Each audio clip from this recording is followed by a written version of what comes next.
ప్రాకాలోకంకి స్వాగతం.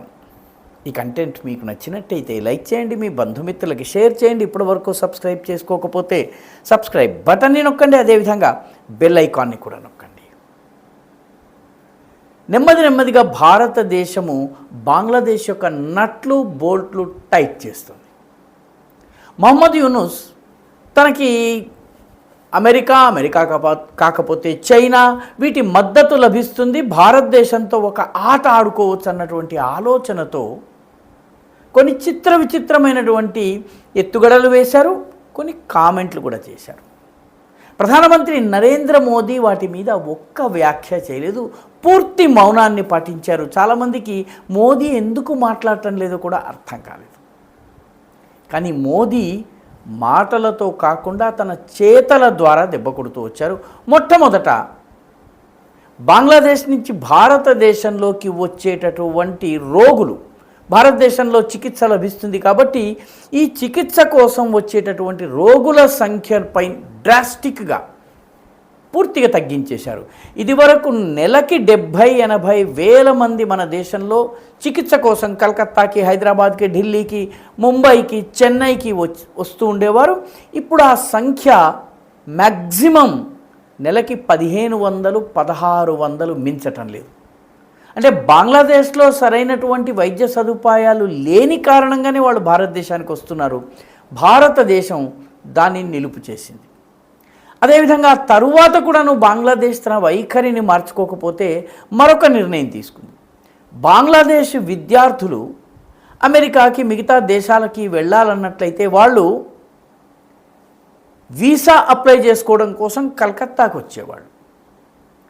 కోల్కతాకి సంబంధించినటువంటి వాళ్ళ రావడానికి, వాళ్ళు ప్రత్యేకంగా అప్లై చేసుకోవడానికి, వీసా కోసము, ఇంటర్వ్యూల కోసం రావడాన్ని భారత ప్రభుత్వము నిలుపు చేసింది. ఇది కూడా కొద్ది నెలల క్రితం జరిగింది.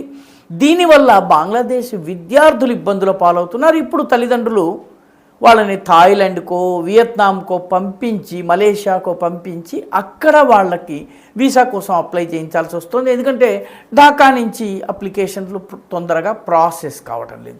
ఈ 2 దెబ్బలతోటే ఇప్పటికే అక్కడ ఉన్నటువంటి బంగ్లాదేశ్లో ఉన్నటువంటి ఒక పెద్ద వర్గము ప్రభావితమైంది. ఇప్పుడు మోదీ 3వ దెబ్బ కొట్టారు. ఇటీవలే బంగ్లాదేశ్ ఈశాన్య భారతం పైన వివాదాస్పదమైనటువంటి వ్యాఖ్యలు చేసింది. బంగ్లాదేశ్ యొక్క పాలకుడైనటువంటి మొహమ్మద్ యూనుస్ చైనాకు వెళ్ళి చైనాతో మాట్లాడుతూ ఈశాన్య భారతదేశంలో ఉన్నటువంటి 7 రాష్ట్రాలు ల్యాండ్ లాక్డ్, వాటికి సముద్రపు మార్గం లేదు కాబట్టి మేమే ఇండియన్ ఓషన్ యొక్క, బే ఆఫ్ బెంగాల్ యొక్క పహరాదారులం, కాపలాదారులము, మా ద్వారా మాత్రమే మీరు చేసుకోవచ్చు. కాబట్టి చైనా ఈశాన్య భారతం గుండా రావచ్చునన్న అర్థం వచ్చేలా ఆయన మాట్లాడారు. ఇది భారతదేశ సార్వభౌమత్వానికి పెద్ద సవాలు. దాంతోపాటు భారతదేశం యొక్క భద్రతను, సెక్యూరిటీని సవాలు చేసే రీతిలో లాల్మోనీర్ ఘాట్, పూర్తిగా ఉత్తర బెంగాల్కి అత్యంత సమీపంలో ఉన్నటువంటి లాల్మోనీర్ ఘాట్లో చైనాకి ఒక ఎయిర్ బేస్ ఇవ్వడానికి కూడాను ఆయన ప్రతిపాదన పెట్టారు. ఈ పనిని చేసేందుకు పాకిస్తానీలు వస్తారంటే ISI plus Chinese People's Liberation Army Bangladesh ద్వారా భారతదేశం పైన తుపాకీ సంధిస్తారు. దీనికి ఆయన ఆమోదం తెలిపారు. భారతదేశము దీన్ని ధీటుగా ఎదుర్కొంది. ముఖ్యంగా సిలిగుడి కారిడార్లో S-400 మిసైల్ డిఫెన్స్ సిస్టమ్స్ని, హషిమారా బెంగాల్లో ఉంది, అక్కడ రఫైల్స్ని మోహరించటము, ఆకాష్ మిసైల్ సిస్టమ్స్ని మోహరించటం, ఇవన్నీ చేసి సిలిగుడి కారిడార్ని ఒక కంచుకోటగా మార్చింది. కానీ అంతకన్నా పెద్ద దెబ్బ ఏప్రిల్ 8వ తారీఖున నరేంద్ర మోదీ ఇచ్చారు. సైలెంట్గా, ఎటువంటి ప్రకటన లేకుండా. ఈ మధ్య బిమ్స్టెక్ సమావేశంలో మొహమ్మద్ యూనుస్ కలిస్తే ఆయనతో షేక్ హ్యాండ్ ఇచ్చి నవ్వుతో మాట్లాడి భుజం తట్టి అంతా చేసి ఫోటోలకు పోజులు ఇచ్చి పంపించిన తరువాత భారతదేశంలోకి వచ్చి రాగానే ఏప్రిల్ 8న బంగ్లాదేశ్కి ట్రాన్స్షిప్మెంట్ రైట్స్ ఏవైతే ఈ భారతదేశం ఇచ్చిందో వాటిని క్యాన్సిల్ చేసింది. ట్రాన్స్షిప్మెంట్ రైట్స్ అంటే ఏంటి? బంగ్లాదేశ్లో 2 పోర్ట్స్ ఉన్నాయి, ఒకటి మోంగ్లా, మరొకటి చిట్టగాంగ్. ఈ రెండింటి నుంచి సరుకు రవాణా చేయాలన్నట్టయితే కొన్ని దేశాలకు సాధ్యం కాదు.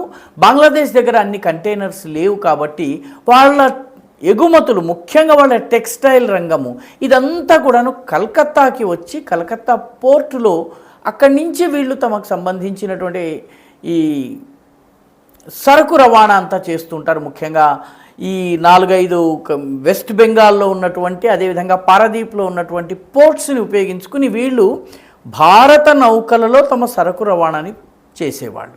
దీని ద్వారా వాళ్ళకి చాలా చౌకగా అయిపోయేది. సరిహద్దు దాటి సులువుగా అనుమతి తీసుకుని వచ్చేవాళ్ళు. మన నౌకలలో సరుకు వేసి కేవలం మనకి రెంట్ కట్టడం ఇదంతా చేసేవాళ్ళు. భారత బంగ్లాదేశ్ మైత్రిలో భాగంగా భారతదేశం దీనికి అంగీకరించింది. అదేవిధంగా భూటాన్కి కానీ నేపాల్కి కానీ ఏవైనా వస్తువులు పంపాలి అంటే, సరుకు ఏదైనా రవాణా చేయాలన్నట్టయితే బెంగాల్ గుండా అయితే సిలిగుడికి రావాలి, లేకపోతే మాల్దా ప్రాంతానికి, పూర్ణియా కటియార్ ప్రాంతానికి వెళ్ళాలి, లేకపోతే గోరఖ్పూర్ ప్రాంతానికి వెళ్ళాలి. దీనికోసము ఈ మన భూభాగాన్ని ఉపయోగించుకోవాల్సి వచ్చేది. ఇప్పుడు భారతదేశం ఈ సదుపాయాన్ని రద్దు చేసేసింది. దీని అర్థం ఏంటంటే, ఇప్పుడు బంగ్లాదేశ్ తన సరుకుని రవాణా చేసుకోవాలంటే తన దగ్గర ఉన్నటువంటి 2 పోర్ట్స్, ఒకటి మోంగ్లా, రెండవది చిటగాంగ్ నుంచి పంపాలి. దాని దగ్గర ఇంత సరుకు రవాణా చేసేటటువంటి వ్యవస్థ లేదు. చైనాకి మేము బే ఆఫ్ బెంగాల్ యొక్క పహరాదారులం, కాపలాదారులం అని చెప్పింది కాబట్టి ఇప్పుడు ఆ 2 పోర్ట్స్ ద్వారా పంపుకోండి. భారతదేశం ద్వారా మీరు భూటాన్కి కానీ, సిక్కింకి కానీ, అదేవిధంగా నేపాల్కి కానీ పంపడానికి ఇప్పుడు వీల్లేదు. దాంతో వాళ్ళకి కాస్ట్ బాగా పెరిగిపోతుంది. ఇప్పటికే బంగ్లాదేశ్ ఆర్థిక సంక్షోభంలో ఉంది. టెక్స్టైల్ పరిశ్రమకి విద్యుత్ అందటం లేదు. అదేవిధంగా డొనాల్డ్ ట్రంప్ బంగ్లాదేశ్ నుంచి అమెరికాకు వచ్చేటటువంటి దిగుమతుల పైన 34% సుంకం విధించాడు. దీంతో వాళ్ళ ఎకానమీ ఇప్పటికే కుప్పకూలే స్థితిలో ఉంది. దానికి తోడుగా ఇప్పుడు భారతదేశం ఈ చర్య తీసుకోవడం వల్ల చైనాతోటి నార్త్ ఈస్ట్ యొక్క సార్వభౌమత్వం పైన ప్రశ్న చిహ్నాలు పెట్టి మేము బే ఆఫ్ బెంగాల్ యొక్క పహరాదారులము, కాపలాదారులమని చెప్పి ప్రగల్భాలు పలికినటువంటి మహమ్మద్ యూనుస్కి ఇప్పుడు ముఖ్యంగా లాల్మోనీర్ హాట్ అనేటటువంటి ఎయిర్ బేస్ని ఇచ్చి ఈశాన్య భారతాన్ని, నార్త్ బెంగాల్ని ప్రమాదంలో వేయటానికి సిద్ధమైనటువంటి మహమ్మద్ యూనుస్కి పాపము ఆయన యొక్క మూలాలకే దెబ్బ తగిలేటటువంటి చర్య ఇది. దీనివల్ల ఇప్పుడు బంగ్లాదేశ్కి తమ సరుకుని ఎగుమతి చేయటం కష్టం. ఇప్పటికే వైద్య సదుపాయాలకు రాలేకపోతున్నారు, వీసా కోసం రాలేకపోతున్నారు. ఇప్పుడు ఈ 3వ దెబ్బ కూడా వాళ్ళకి తగలబోతుంది. దీని అర్థం ఏంటంటే బంగ్లా ఎకానమీ కుప్పకూలబోతోంది. బంగ్లాదేశ్కి చైనా నుంచి ఎటువంటి సహకారము రాదు. ఎందుకంటే చైనా రావాలన్నట్లయితే చైనా ఎలా వస్తుంది? అది బర్మా మీదుగా రావాలి. బర్మా మీద నుంచి వచ్చేటటువంటి రూట్ ఏదైతే ఉందో ఆ రూట్లో ప్రస్తుతము బర్మీస్ ప్రభుత్వం యొక్క ఆధిపత్యం లేదు. అక్కడ అరకాన్ ఆర్మీ వంటి తిరుగుబాటు సేనల నాయకత్వం ఉంది. ఈ తిరుగుబాటు సేనలు ఏ మేరకు అనుమతిస్తాయి? అలా రావాలన్నా కూడాను వాటికి చిటగాంగ్ నుంచి మిగతా ప్రాంతాలకు వెళ్ళాలంటే ఏం చేయాలి? మొత్తం అంతా కూడాను ఇప్పుడు చైనాకి ఒక దెబ్బ కొట్టినట్టు అయింది, అదేవిధంగా బంగ్లాదేశ్కి ఒక దెబ్బ కొట్టినట్టుగా అయింది. మొత్తం మీద మోదీ తీసుకున్నటువంటి నిర్ణయం ఏ రకమైనటువంటి హడావిడి చేయకుండా, యాక్షన్ చేయకుండా చలిపిడుగులాగా ఇది పనిచేసింది. బిమ్స్టెక్ సదస్సులోనే మన జాతీయ భద్రతా సలహాదారైనటువంటి అజిత్ దోభాల్, బంగ్లాదేశ్లో ఉన్నటువంటి జాతీయ రక్షణ సలహాదారు కాదు కానీ రక్షణ వ్యవహారాల సలహాదారుగా ఉంటున్నటువంటి ఖలీలుర్ రహమాన్ తోటి మాట్లాడి బంగ్లాదేశ్లోని మైనారిటీల విషయంలో కానీ, భారత ప్రయోజనాల విషయంలో కానీ, సిలిగుడి కారిడార్ యొక్క సెక్యూరిటీ విషయంలో కానీ బంగ్లాదేశ్ కనుక పొరపాటు చేస్తే తీవ్రమైనటువంటి పరిణామాలు ఉండబోతున్నాయని చెప్పి హెచ్చరించారు.